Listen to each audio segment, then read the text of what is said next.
जब मैं 10th में आया तो 10th में आने के बाद मेरी जिंदगी का सबसे बुरा फेज शुरू हुआ। कितने दिन ऐसे भी देखे कि घर में राशन की भी दिक्कत हो रही है, स्वीट पोटैटो खा के घर चल रहा है। 15,000 की जॉब तो दूर की बात है, 6,000 की नौकरी लगी मेरी वोडाफोन कॉल सेंटर के अंदर, और वो मैंने करी इस वजह से क्योंकि मैं 1,500 रुपए ऑलरेडी अपने घुसा चुका था। तो अब मेरी मजबूरी थी कि मुझे करना ही है। डायरेक्ट सेलिंग के अंदर भी रगड़ना शुरू किया, मेहनत करनी शुरू करी। शुरुआत में मतलब कुछ भी हाथ नहीं लग रहा था कि जिंदगी में ज्यादा पैसा नहीं कमाना, जिंदगी में ज्यादा पैसा नहीं कमाना, सिर्फ इतना ही कमाना है जितने में ख्वाहिशें पूरी हो जाए। अब अगर ख्वाहिशें ही बड़ी हैं तो क्या करें। Hello everybody, Ashutosh Pradhi has this side, founder of iDigitalpreneur, a company that turned into $1 million startup within just 11 months of starting. एक कंपनी जो 7 करोड़ से ऊपर का व्यापार कर गई और करंट वैल्यूएशन 100 करोड़ से ऊपर की है। लेकिन आज के टाइम पे ये करोड़ों की बातें जिस तरह से होती हैं, इसकी शुरुआत बिल्कुल ऐसी नहीं थी। इसकी शुरुआत बहुत हम्बल बिगिनिंग्स कह सकते हैं हम। मैं बिहार के एक छोटे से जिले सीतामढ़ी से बिलोंग करता हूँ। सीतामढ़ी में भी एक गांव है, बहुत छोटा सा गांव है हरदिया, वहां से बिलोंग करता हूँ। हम जॉइंट फैमिली में पले बड़े थे। तो जॉइंट फैमिली के अंदर मेरे तीनों चाचा गवर्नमेंट एम्प्लॉइज थे। मेरे फादर ने कभी जॉब नहीं करी वहां पे। वो क्योंकि हम बैकग्राउंड से फैमिली बैकग्राउंड से बहुत ज्यादा बढ़िया थे, तो पापा को जॉब करने की कभी जरूरत ही नहीं पड़ी थी। पर बीइंग अ चाइल्ड 4-5 साल का मैं था, तो मेरे से ज्यादा शैतान बच्चा शायद ही उस गांव में कोई था। मतलब गिल्ली डंडा खेलना, कंचे खेलना, भागते रहना, ठीक है, और दोपहर के टाइम पे भी लड़ाई झगड़े करना, अलग अलग जगह पे जाना। रोज की शिकायतें मेरी मम्मी को मिलती थी कि आपका बच्चा बिल्कुल बर्बाद है, खत्म है, इसको ये अगर पढ़ लिख लेगा ना तो हम समझ जाएंगे कि दुनिया में इसने कुछ किया। तो मम्मी धीरे धीरे डिप्रेस्ड होने लग गई थी बहुत ज्यादा। मम्मी रोज पापा को कहती थी कि हमें यहाँ से निकलना चाहिए, हमें बाहर जाना चाहिए, हमें इसको पढ़ाना चाहिए। बट पापा बिल्कुल भी नहीं मानते थे क्योंकि उनको कुछ काम नहीं करना पड़ता था वहां पे, और वो फैमिली बैकग्राउंड उनका बढ़िया था, तो बाहर जाने को बिल्कुल राजी ही नहीं होते थे। बट जब डॉक्टर्स ने ये बात बोल दी, मम्मी को देख के, मम्मी के बार बार इलाज होता था, दवाइयाँ चलती थी, तो मम्मी को देखते हुए डॉक्टर ने जब बोल दिया कि ये डिप्रेशन में है और इनको आपको बाहर निकालना पड़ेगा, तो फिर फाइनली पापा ने ये डिसीजन लिया और पापा दिल्ली शिफ्ट हुए। 2005 की बात है।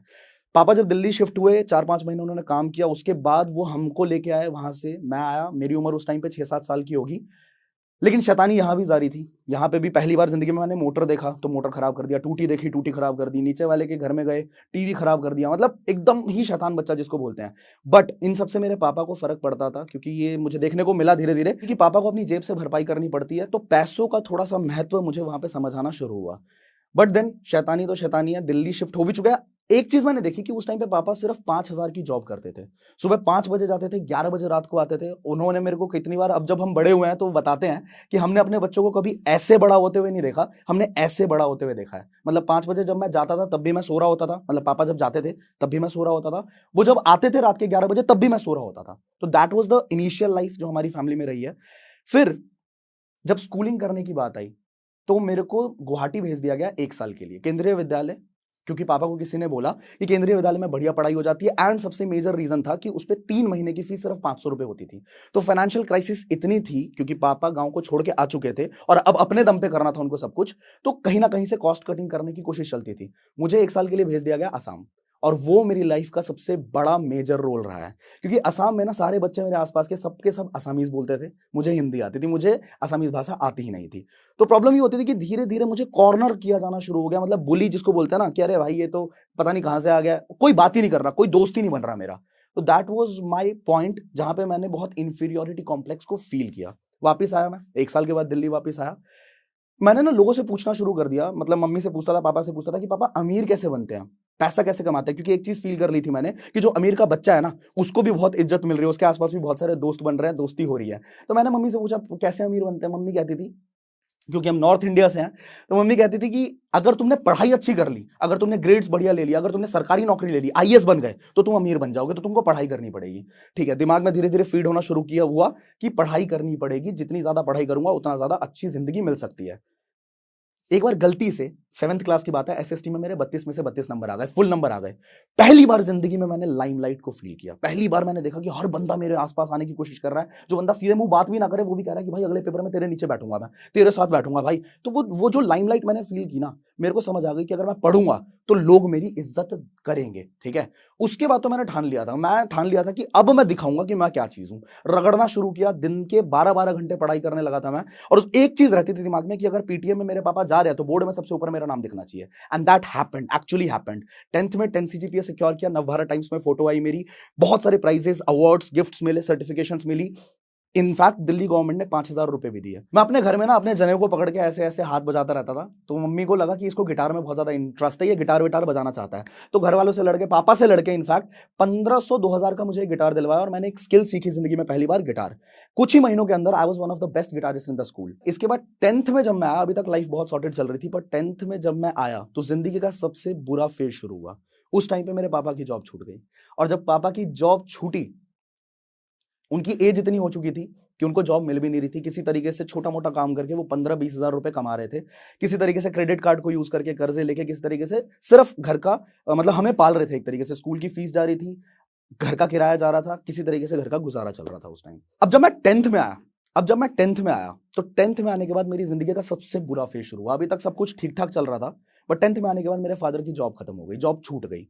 अब उनकी एज इतनी हो चुकी थी कि उनको दोबारा जॉब भी नहीं मिल रही थी, और किसी तरीके से कहीं कहीं से 10-15 हजार रुपए वो इनकम जनरेट कर रहे थे, क्रेडिट कार्ड यूज कर रहे थे, कर्जे ले रहे थे और हमें पाल रहे थे। हमने ना प्लान कर लिया था कि अब हमें गांव जाना है, मेरा 12th जैसे ही खत्म हो जाएगा हमें गांव जाना है। उस टाइम पे कुछ ऐसे दिन भी देखे कि होली के टाइम पे रंग खरीदने के पैसे नहीं है, दिवाली के टाइम पे मिठाई खाने के पैसे नहीं है, मिठाई लेने के पैसे नहीं है, और कितने दिन ऐसे भी देखे कि घर में राशन की भी दिक्कत हो रही है, स्वीट पोटैटो खा के घर चल रहा है। ठीक है, वो लाइफ का इतना बुरा फेज था कि उस टाइम पे मैंने सोचा कि मुझे जिंदगी में कुछ करना पड़ेगा, मुझे अपने फैमिली के फाइनेंशियल प्रॉब्लम्स को सॉल्व करने के लिए मुझे कुछ करना पड़ेगा। अब जस्ट बिकॉज मैं एक स्किल को सीख चुका था, तो मैंने गिटार के ट्यूशंस देने शुरू करे, मैं गिटार सिखाना शुरू किया, और 10th की बात है, शायद 10th के एंड की बात है, मैं करीब करीब 1500-2000 रुपए कमाने लग गया था। धीरे धीरे और लोगों को पकड़ा, और कोचिंग्स पढ़ानी शुरू करी, होम ट्यूशंस भी लेने शुरू करे, तो 4-5 हजार रुपए मैं वहां से कमाने लग गया था। पर जब घर में इतनी परेशानियां चल भी रही थी, उस टाइम पे मेरे एक दिक्कत थी कि मैं अपने फटे हाल अपने दोस्तों को नहीं बताता था, कि सबसे छुपा के रखता था कि अपनी जिंदगी में क्या चल रहा है, क्योंकि दोनों तरह की जिंदगी मैं देख चुका था, लाइमलाइट वाली भी और बुली वाली भी। तो मुझे डर लगा रहता था कि लोग मुझे बुली करेंगे, और इस चक्कर में मैं बहुत लड़ाइयां करता था अपने घर पे कि गांव में जमीनें हैं दादाजी के पास, तो एक जमीन बेच दो और मेरे को बाइक दिला दो, क्योंकि मेरे सारे दोस्तों के पास बाइक है। फिर मैंने 10 CGPA किया तो मुझे आपने कुछ नहीं दिया, मेरे दोस्त ने किया तो उसको आईफोन मिला है, मुझे भी आईफोन चाहिए। ठीक है, तो इनफैक्ट इतनी लड़ाइयां करता था कि एक बार मेरी मम्मी को अंगूठी बेचनी पड़ गई सिर्फ एक लावा का 5,000 का फोन दिलाने के लिए। तो ये मेरी लाइफ में अब मुझे फील होता है कि अगर वो बच्चा मुझे मिल जाए ना, तो मैं खुद उसको बहुत ज्यादा मारूं, इतनी ज्यादा गंदी हरकतें करता था। और मैं आप सबसे विनती करता हूं कि कभी भी इस तरह का व्यवहार अपने परिवार के साथ, अपने पेरेंट्स के साथ ना करें, क्योंकि हमें अंदाजा भी नहीं है कि उन पे, माँ बाप पे बीत क्या रही होती है उस टाइम पे। इसके बाद जब घर की परेशानियां और ज्यादा गंदी होने लग गई और ज्यादा बिगड़ने लग गई, तो मैंने अपने कंधे पे जिम्मेदारी उठाने की सोची। मैंने कुछ ट्यूशंस पढ़ाने शुरू करे, होम ट्यूशंस लेने शुरू करे। मैंने फिर उसके बाद किस्मत से मैंने एक स्किल सीख ली थी, गिटार सीख लिया था, तो मैंने गिटार की कोचिंग्स लेनी शुरू करी। महीने का 4-5 हजार रुपए मैंने वहां से कमाना शुरू कर दिया, और अपने खर्चे निकालने, कोचिंग की फीस भरनी, वो सारी चीजें मैं करना शुरू कर चुका था। इसके बाद 12th में मैंने 92% सिक्योर किया PCM से, एंड फाइनली जब ये सिक्योर कर चुका था मैं, मेरे परिवार वाले, रिश्तेदार, बहुत सारे लोगों ने बोलना शुरू किया कि बेटा तुम्हें दिमाग बहुत बढ़िया है, तुम यूपीएससी की तरफ जाओ, तुम आईएएस को क्रैक करो।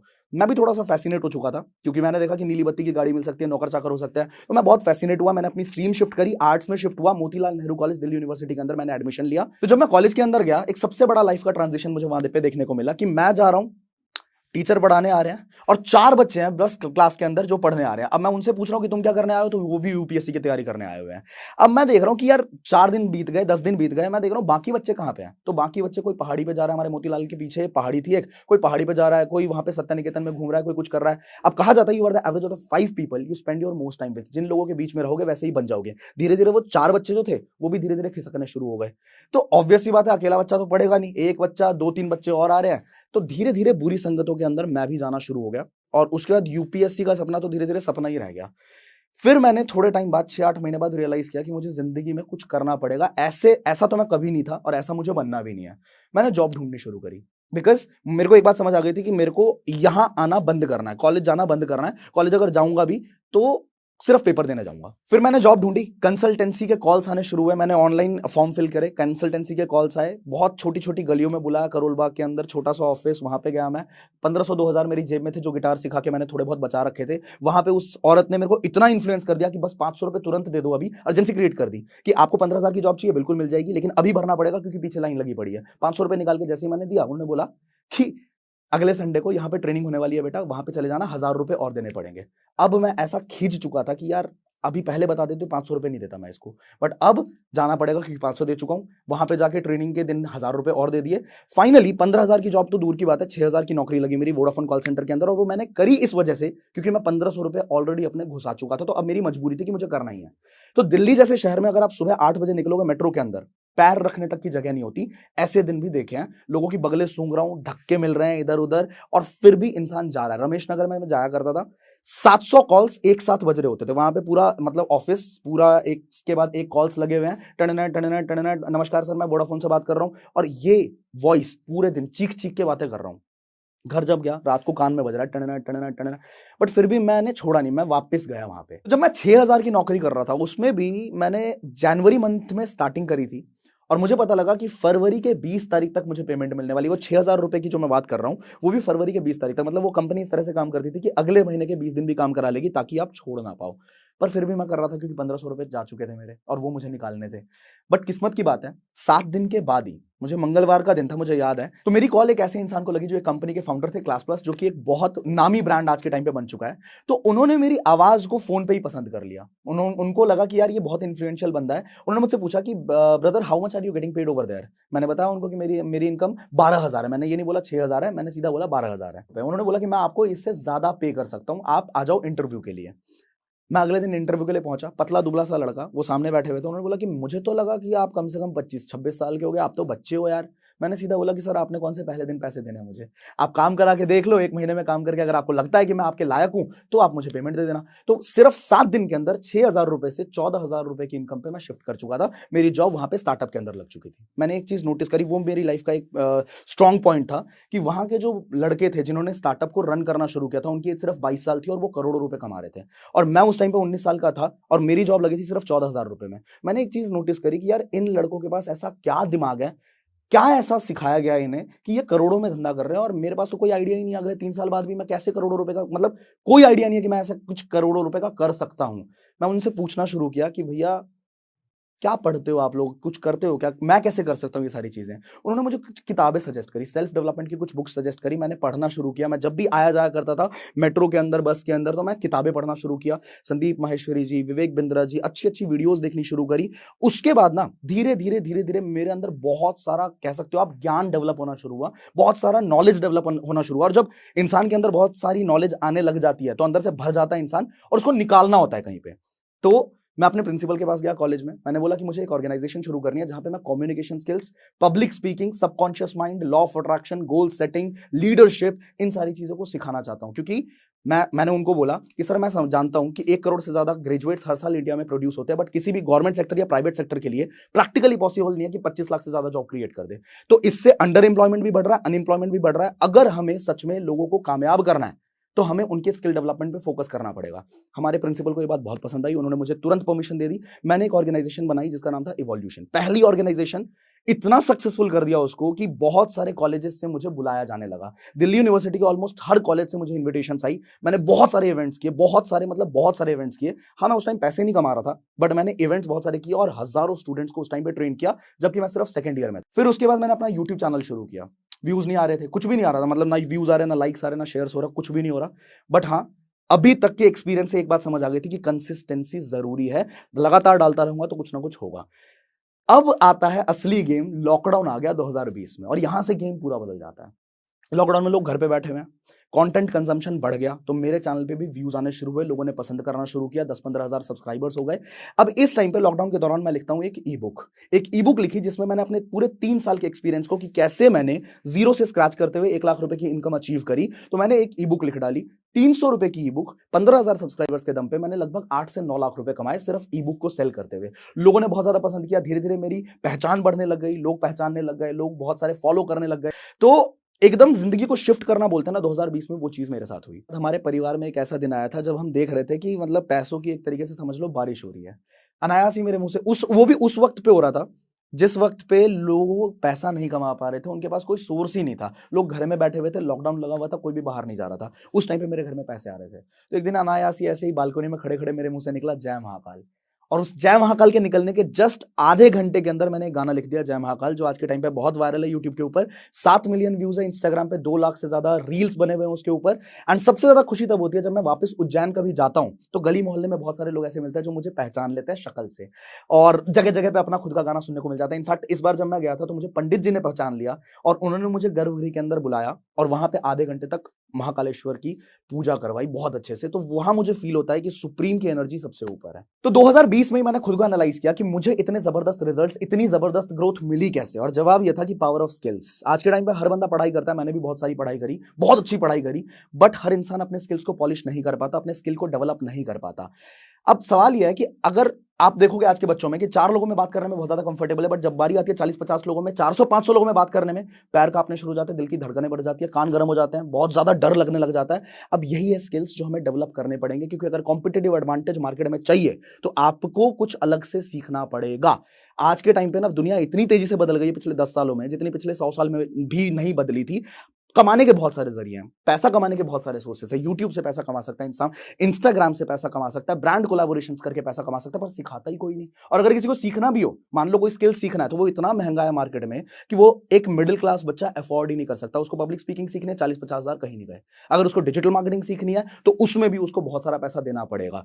अब इसी प्रॉब्लम के सोल्यूशन को फाइंड आउट करते हुए, इसके प्रॉब्लम को सॉल्व करने के मिशन से वी स्टार्टेड आई डिजिटलप्रेन्योर, जो कि एक बहुत सक्सेसफुल कंपनी हो चुकी है आज के टाइम पे। मान लो आप एक वीडियो एडिटर हो या फिर आप एक ग्राफिक डिजाइनर हो। अब अगर अभी की मैं बात करूं तो मैं अपने multiple sources of income generate कर चुका हूं। मैं अपना यूट्यूब चैनल मैनेज करता हूं जहां पे हम बिजनेस और फाइनेंस से रिलेटेड कंटेंट पोस्ट करते हैं, एंड हमारे पास 5 लाख से ज्यादा बड़ा परिवार हमारे साथ जुड़ा हुआ है। इंस्टाग्राम पे बहुत सारे लोग हमारे साथ जुड़े हुए हैं। स्वर मंडल स्टूडियोज नाम से मैं एक लेबल रन करता हूं जहां पे मेरा अभी पहला episode, music episode as a producer आने वाला है, तो स्वर फ्यूजन के नाम से, तो वो भी बहुत अच्छा हमारा काम चल रहा है। एंजल इन्वेस्टर हूं, माइजर नाम की कंपनी जो आर एन त्रिपाठी की कंपनी है उसके अंदर मैंने इन्वेस्ट किया, यंगोवेटर में इन्वेस्ट किया, मर्चेंडाइज में इन्वेस्ट किया। तो बहुत अलग अलग पोर्टफोलियोज मैं यूज कर रहा हूं, बहुत अलग अलग पोर्टफोलियोज अभी तक मैं बिल्ड कर चुका हूं। अब मैं ना एक चीज में अब बिलीव करता हूं यार, कि जिंदगी में ज्यादा पैसा नहीं कमाना, जिंदगी में ज्यादा पैसा नहीं कमाना, सिर्फ इतना ही कमाना है जितने में ख्वाहिशें पूरी हो जाएं।